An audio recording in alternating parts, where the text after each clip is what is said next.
Olha eu aqui de novo, galera do nosso canal, sejam muito bem-vindos, obrigado por estar aqui no nosso canal e eu vou trazer tudo sobre a Copa Centro-Oeste. Me chamou a atenção, também vou falar um pouco da Copa do Nordeste, Copa Norte, que elas se envolvem, praticamente assim, e quero que você fique até o final desse vídeo. Na Copa Centro-Oeste já temos as semifinais definidas, Dois goianos vão se enfrentar, o Vila Nova e o Anápolis, e também o Gama, o melhor time em termos de números do Brasil, que está invicto em 23 jogos, 17 vitórias e 6 empates, vai enfrentar também o Rio Branco dentro dessas semifinais. Já na Copa Norte teremos um time paraense na final,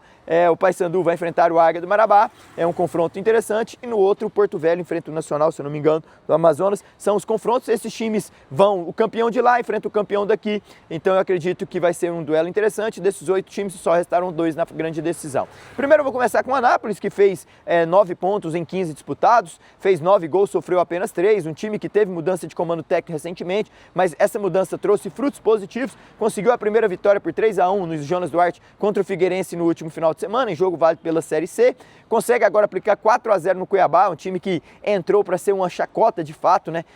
5 jogos, 4 derrotas e 1 empate, o Cuiabá foi uma lástima nessa Copa Centro-Oeste, é aquele tal ditado, entra só para queimar o filme da instituição, digamos assim, e tomou de 4-0 de um time de Série C, numa prateleira inferior, o Cuiabá se despede da Copa Centro-Oeste sendo um dos piores times, ou o pior time da competição. Já o Anápolis não tem nada a ver com isso, venceu, torceu para o tropeço do Atlético em Goiânia diante do Gama, 4-0, aplicou-se bem, consegue essa vaga nas semifinais, vai decidir agora diante do Vila Nova em Goiânia, um jogo único que o Vila é mandante, porque o Tigrão tem o melhor ataque, 10 gols feitos nesses 5 jogos, teve a melhor campanha, classificou em primeiro no grupo, até minutos finais do jogo, estava 1-1, ele estava ficando de fora, o Araguaína estava classificando, mas o Vila Nova contou com um gol lá nos minutos finais, uma aura positiva, até fiz um vídeo nas minhas redes sociais sobre essa aura que circunda, E muitas pessoas às vezes ficam vendo falar essa palavra aura, sem saber de fato o que significa, qual o significado dela, até para mim, que eu sempre carrego muito com esse contato com as pessoas e eu troco essa energia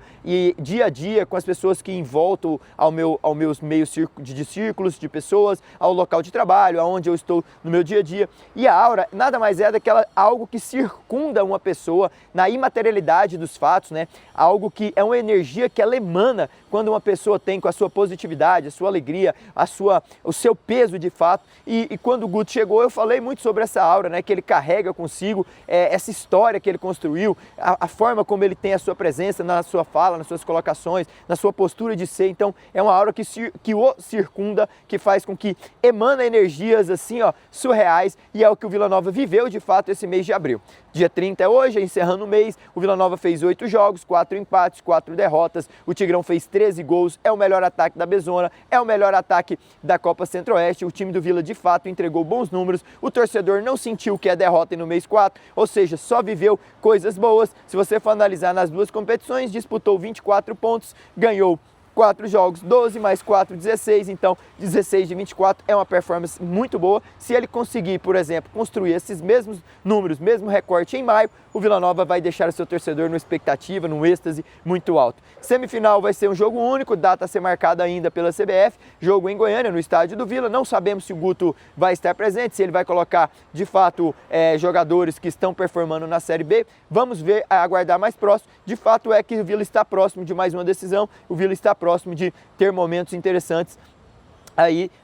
nessa outra competição paralela à Série B, no qual ele vai enfrentar agora o Atlético, jogo válido pela 7ª rodada, e depois o clássico contra o Goiás, o maior clássico para ele, fora de casa. O Guto Ferreira vai ter aí o seu primeiro grande teste, já disputou um clássico contra o Atlético, mas o peso de disputar contra o Goiás é totalmente diferente. Falando do Gama, o Gama que para mim é um dos times que eu queria ver jogar de fato, fiz o jogo, trabalhei contra o Goiás na Copa do Brasil, mas pela televisão é uma coisa. Ontem em loco eu estive presente, fazendo a cobertura na Rádio Band News, pude acompanhar o time do Gama diante do Atlético Goianiense. E o que me chamou a atenção é que do time que entrou em campo, apenas o goleiro Renan Reinaldi era o titular, que vem performando com mais minutagem, o resto do time todo suplente. No primeiro tempo ele sofre um bocado do Atlético, uma pressão inicial, onde o Atlético trazia jogadores que estavam recentemente sendo titular e jogando, tendo minutagem também na Série B, como Guilherme Marques, o Matheus Índio, o próprio Nathan Felipe,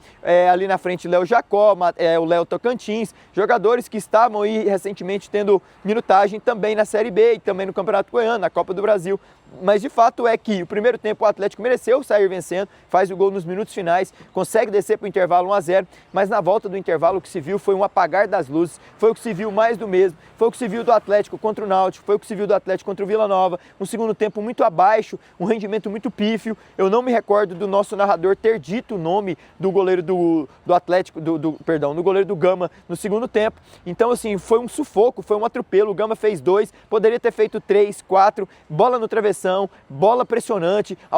começou a marcar linha alta, o time subiu, bom jogador número 10, o William, gostei do Guilherme também pela esquerda, gostei do Henrique Almeida, querendo ou não, ele ainda tem essa dificuldade de mobilidade, mas ele está com a presença de área ainda on fire, digamos assim. Gostei do time do Gama e me chamou a atenção foi que David Lucas,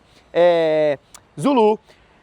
o Felipe Clemente são jogadores titulares absolutos, nem vieram do Distrito Federal para Goiânia, nem se deslocaram, ficaram lá recuperando, treinando para o jogo no próximo final de semana diante da Luverdense, o jogo válido pela Série D no último jogo da primeira fase do grupo dele. Nem vieram, o Gama jogou bem, o Gama entregou de fato, termina o jogo com 4 titulares, que ele deu uma minutagem ali nos minutos finais, mas o Gama, por isso que está invicto, ontem de fato, presencialmente eu vi que o time entrega, o time tem uma vontade, o time sabe bem o que faz dentro de campo, o time nos 3 setores é um time muito organizado, não dá chutão, uma postura de sair jogando sem riscos, mas ele sai, o William, número 10, entra ali para buscar essa bola, hora ou outra ele troca com o volante para confundir a marcação, eles buscam a bola, sai jogando, ao mesmo tempo já estica o jogo para ganhar profundidade, o time, quando a linha sobe todo mundo junto. Eu gostei do time do Gama, do treinador Luiz Carlos, gostei do que vi, então assim, foi um momento muito legal de ter visto o Gama jogar, foi um legal de ter visto a performance dos jogadores do Gama, não é por acaso que está aí há 23 jogos sem saber o que é derrota em 2026,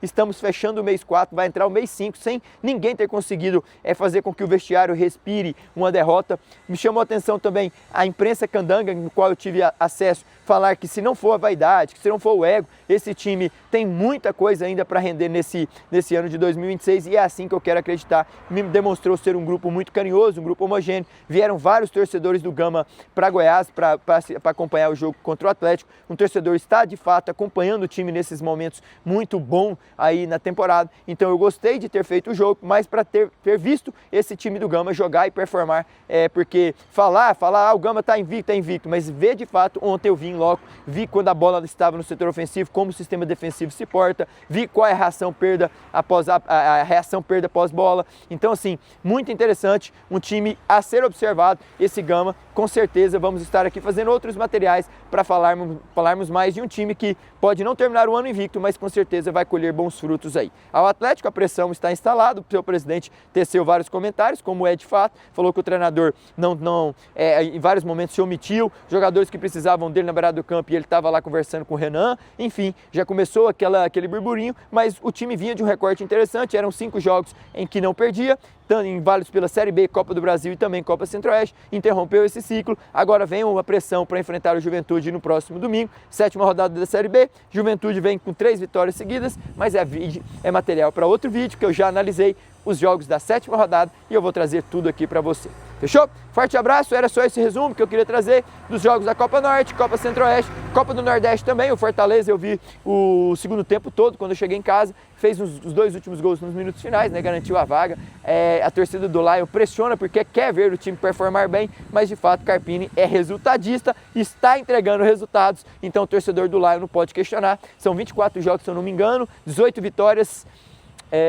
16 vitórias, 6 empates e 2 derrotas, só perdeu para o Ceará e para o Botafogo, campeão cearense invicto, quartas de final da Copa do Nordeste, 2ª colocação da Série B, não pode questionar os números do Carpini, 34 gols marcados, 18 sofridos, são números bons, ele está entregando resultado, o time quer ver uma qualidade de jogo? Fato, mas não tem um timaço que eu pudesse falar assim, não, na Série B, olha, tem aqui, esse time está sobrando, nenhum conseguiu ter uma performance em que me encantasse aos olhos. Nesse momento, entregar resultados, mais vale que se calhar ter uma performance boa e não conseguir entregar de fato resultados bons. E Carpini, e à frente do Fortaleza, o torcedor está reclamando, digamos assim, de barriga cheia? Não, mas reclamando de ter vivido bons momentos nos últimos anos. Rogério Ceni tinha um time bom, Vojvoda e etc. Querem uma performance aliada a resultados. Mas só que nesse momento o Thiago Carpini está entendendo que entregar resultados é mais importante, se calhar do que essa performance, a confiança dos jogadores vão vindo à medida que o tempo for passando do seu trabalho. Fortaleza enfrenta o Goiás em jogo válido pela 7ª rodada. Como disse, vou trazer as análises também dos times goianos e dos jogos da Série B que vale pela 7ª rodada aqui no nosso canal. Deixa o like, compartilha o material, não se esqueça de se inscrever no nosso canal. Fico muito contente e feliz de estar aqui parando, olha só, desci do carro, vim aqui comunicar com vocês sobre esse material. Beijo grande, fiquem com Deus. Tchau!